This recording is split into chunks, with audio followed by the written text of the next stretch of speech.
1969 পৃথিবীর 3 জন ব্যক্তি চাঁদে পৌঁছে গিয়েছিল। চাঁদে মানুষের পদক্ষেপ এটাই ছিল সর্বপ্রথম। তাই সারা বিশ্বের মানুষের মধ্যে এক আলোড়ন সৃষ্টি হয়ে পড়েছিল।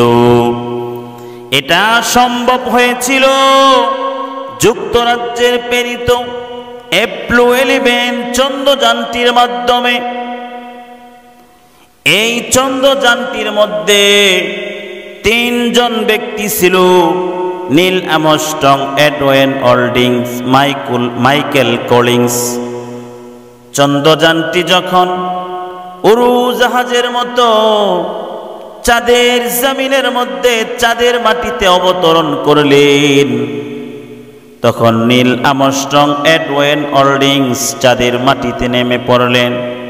নীল আর্মস্ট্রং চন্দ্রযানেই থেকে গেলেন পৃথিবীর সাথে যোগাযোগ রক্ষা করার জন্য।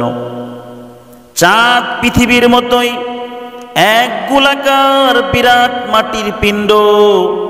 পৃথিবীর মতো চাঁদেরও কিছুটা মাধ্যাকর্ষণ শক্তি রয়েছে।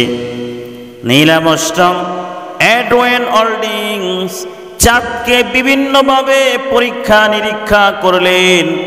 পরীক্ষা নিরীক্ষা করতে লাগলেন, গবেষণা করতে লাগলেন। দেখলেন চাঁদের মাঝখানে একটা চিরা রেখা। নীল আর্মস্ট্রং চিন্তা করতে লাগলেন, ভাবতে লাগলেন, এই চাঁদের মাঝখানে চিরা রেখা কোত্থেকে হলো, কিভাবে হলো? হঠাৎ তার মনে পড়ে গেল দুনিয়াতে একটি বইয়ের মধ্যে পড়েছিল, এক ব্যক্তির হাতের ইশারায় চাঁদ দ্বিখণ্ডিত হয়েছে।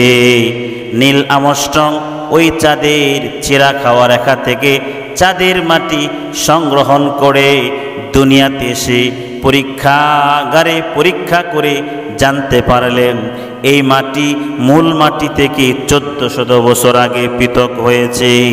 নীল আর্মস্ট্রং ভাবতে লাগলেন, যার হাতের ইশারায় চাঁদ দ্বিখণ্ডিত হয়েছে তিনি কোনো সাধারণ মানুষ না, তার সাথে আল্লাহ তাআলার সম্পর্ক রয়েছে। আল্লাহ তাআলার সাথে তার একটা কানেকশন রয়েছে। এত বড় সৃষ্টিকে মানুষ ভাঙতেও গড়তে পারবে না।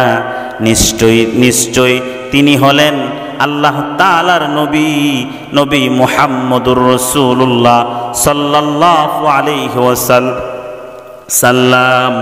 নীল আর্মস্ট্রং আর দেরি না করে সঙ্গে সঙ্গে কালেমা পড়ে মুসলমান হয়ে গেলেন।